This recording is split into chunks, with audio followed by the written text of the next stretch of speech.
What's happening, Fringe fam?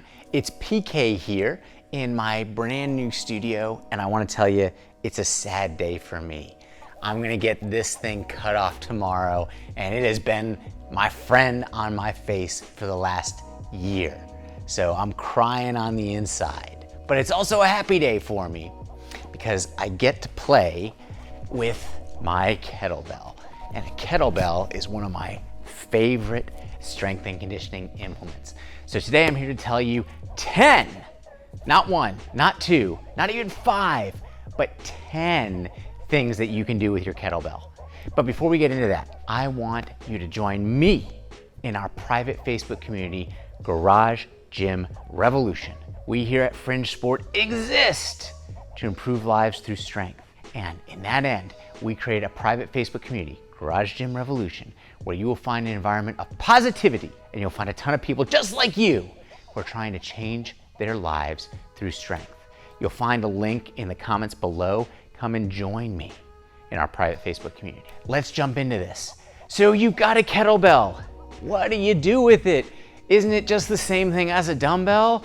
No! I've got 10 amazing things that you can do with a kettlebell. Wait for number 10.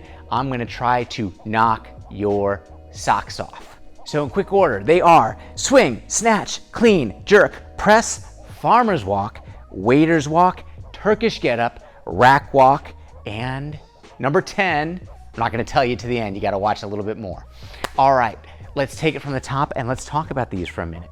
I'm gonna show you these interspliced in here, but I'll talk about them as well. The swing, this is one of my favorite kettlebell exercises because it is one of the most fundamental and easiest exercises to do with a kettlebell.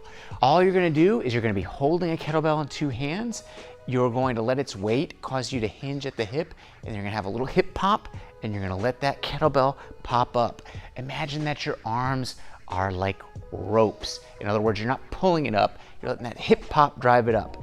And I know the CrossFitters out there are gonna do the American swing. That means getting it over your head. I don't do that. I like the Russian swing. You know what people who do Russian swings say? They say, if you're getting the kettlebell over your head, put it down, grab a heavier kettlebell, and swing that. Now you do you, but that's what the people say, and I'm a big fan of the Russian swing. In other words, Russian swing gets it so that you've got a little bit of eye level, so you can see a little bit underneath that kettlebell. That's your Russian swing. So number 2, the snatch.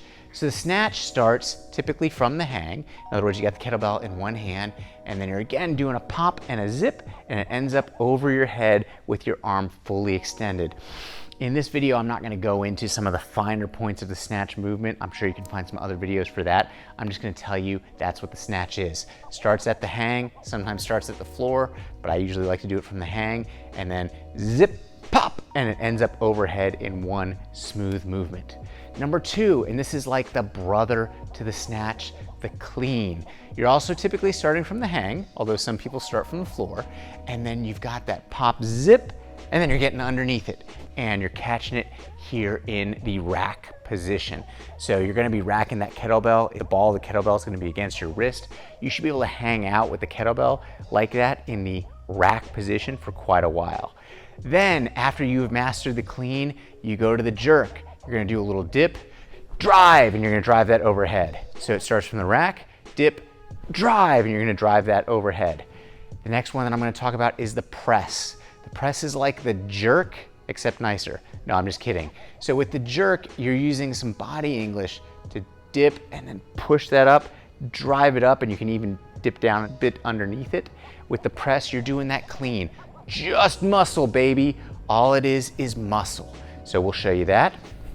Next one is the farmer's walk.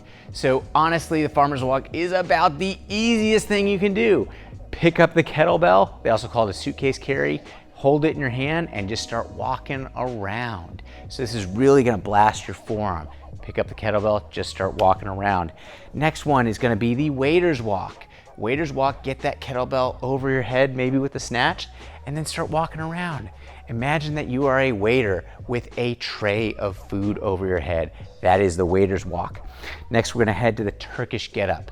In the Turkish Get Up, you're gonna start with your back on the ground and you're gonna be looking at the kettlebell over your head, and then you're simply gonna stand up The key to the Turkish Get Up, and you can watch some specialized videos on this one as well, much like the Snatch and or the Clean, is that you want to keep that shoulder socked into your ear because you want a nice straight body line. You don't want to get that shoulder out of alignment there. Next one is going to be the rack walk. I told you about the rack before where you're holding the kettlebell here in front of you. So the rack walk is where you have it in the rack and then you just start walking around. Sounds pretty easy, right? Well, I challenge you to do it for 60 seconds and then do some repeats. It starts to get tiring. You really have to clench your midsection, have some strong core to do that. And then number 10, and this is one of my favorites, the juggle. Now I'm gonna mention to you that I am not the prettiest kettlebell juggler, but there are a lot of awesome jugglers who spin and flip the kettlebell around.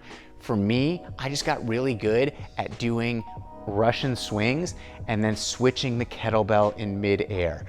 I've got it so that I could do it even in a commercial gym now. I'm just really good at catching that bell. And I have to tell you, it's a little bit of fun to do. And when people see it, they go, whoa, what are you doing there, Peter? So I would say it's easier than it looks and you should play around with it, so the juggle. Now, once you get really good at juggling like that, you can start flipping the bell around and flipping it from hand to hand, things like that. I would suggest that you always do that over some grass and wearing some nice shoes so that you don't lose a toe or put a divot in your concrete. But there you go, that's it. So these are 10 things to do with the kettlebell, and I did not even mention kettlebell deadlifts or RDLs, Romanian deadlifts. So the 10 that I mentioned were the swing, the snatch, the clean, the jerk, the press, the farmer's walk, the waiter's walk, the Turkish Get Up, the rack walk, and the juggle. So other than the deadlift and the RDL, what did I miss? Let me know in the comments below. And I love to see you doing this with a kettlebell, which, by the way, I'd be remiss if I didn't tell you that we here at Fringe Sport make awesome kettlebells. One of the things that we say at Fringe is we only sell what we lift on, and our kettlebells are no excuse. Look at this. Oh, this is so sweet. I could almost use this as a pillow at night. It's such a sweet piece of iron. I'm just kidding, but it is kind of like my iron teddy bear. So if you want to find out what makes our kettlebells so great, head on over to fringesport.com and check out our kettlebells. I guarantee it is the nicest kettlebell that you will ever use. And we back this up with the best warranty and the best guarantee in the business. So that's all I'm going to talk to you about today. I would love to see you in our private Facebook community, Garage Gym Revolution. And if you watch this far, go lift something heavy today.